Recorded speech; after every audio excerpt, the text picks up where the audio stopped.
Go ahead and open up a document called saving.ai. It's in your work folder. And you don't really have to, but you can open up anything you want. Strangely enough, through this entire lesson series, we haven't really concentrated very much on saving, and that is kind of important, don't you think?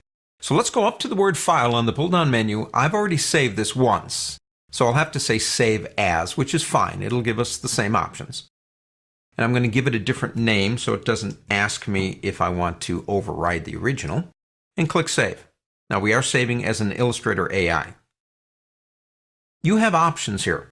Now, number one is version. And if you click here, this is amazing. You can save this thing in Legacy, meaning non-CS6 earlier than, all the way down to Illustrator 3. You know how long ago that was? Legacy means more than just, hey, I'm not CS6.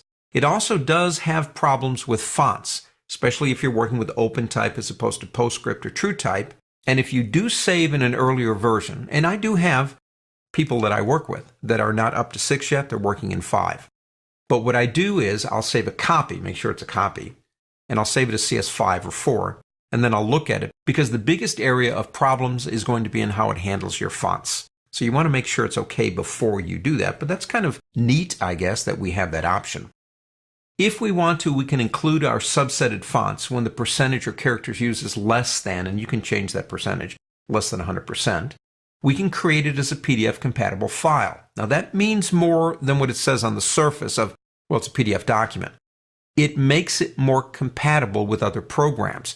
A lot of vector programs, not just Adobe Illustrator, have the ability to read Illustrator documents if you have that option on, and they wouldn't be able to if you don't have it on.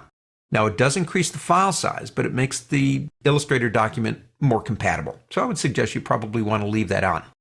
I don't have any linked files, but if I did, it would ask me if I want to change my mind. Well, Andy, when you brought that image in up front, you said link it, don't actually embed it. You want to change your mind now and include it? So if I had linked, I could override my option when I first brought it in. If I'm using color profiles, I would definitely turn that on. Compression is good, but it has problems with some of the legacy formats, but it does make the file smaller.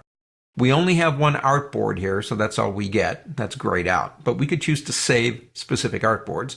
And if we have any transparency in this image, which I don't, it would give me options on how I want to handle that. Now, one of the things it's telling me is that the document raster effects is 72.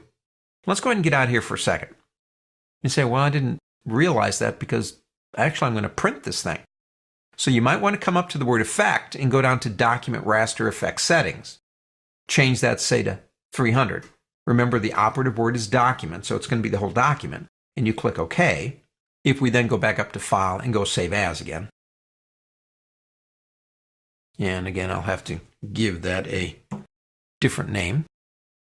You will notice that option is now gone because it's printable. The only other warning that I have is only fonts with the appropriate permission bits will be embedded. Some fonts don't allow for copying to things like, or I should say embedding, into programs like Adobe Illustrator. And if you are using that type of font, it will not embed it. And there you go. Settings for Illustrator. Each document can have its own separate settings, obviously, but you use the settings based on what you're trying to do. And I wouldn't forget this one right here, mainly because although it makes the document a bit larger in size, it makes it more compatible with other types of applications that are out there. I think it's worth that extra file size, in my opinion. On to the next.